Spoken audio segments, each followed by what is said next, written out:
dernière vidéo pour terminer ce chapitre, le cas des asymptotes obliques. Donc on a parlé au tout début des asymptotes horizontales d'équation y égale un nombre, des asymptotes bien verticales, et maintenant on aimerait savoir si c'est possible d'avoir des asymptotes obliques. Donc, si on regarde l'animation GeoGebra, j'ai tracé une fonction f, une asymptote oblique.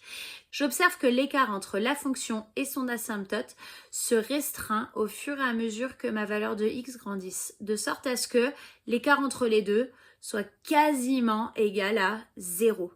Et donc c'est exactement ce que nous dit la définition formelle ici. Définition, une fonction f admet une asymptote oblique à l'infini si elle se rapproche autant qu'on veut de la droite d'équation y égale ax plus b. Évidemment, c'est une droite oblique, donc c'est une fonction affine.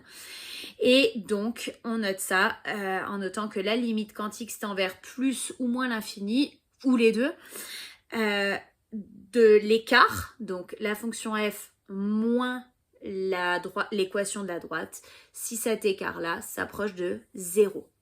Un exemple, soit f de x égale x moins 2 plus 4 sur x plus 2.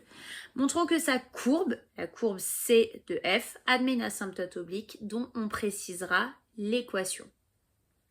Alors, si j'observe un tout petit peu ma fonction, je me rends compte que ça, à l'infini, ça va tendre vers 0. Quand x tend vers plus l'infini. Comment je le sais?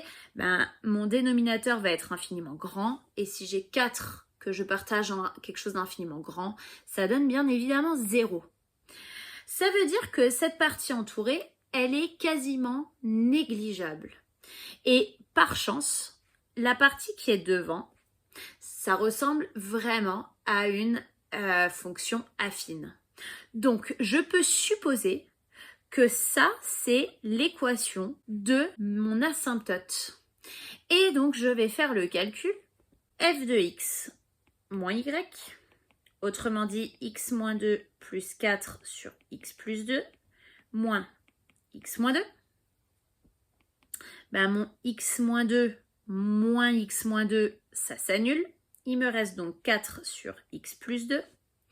Et donc, la limite quand x tend vers plus ou moins l'infini d'ailleurs, de ce que je viens de calculer juste au-dessus, donc ça, c'est 4 divisé par l'infini. Ça me donne donc 0.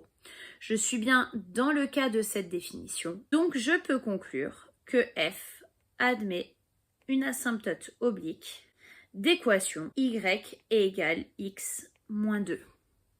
Alors ne vous inquiétez pas, soit ce sera évident comme ça, soit on va vous donner l'équation de l'asymptote et vous demander juste de vérifier que la droite là est bien asymptote de la courbe.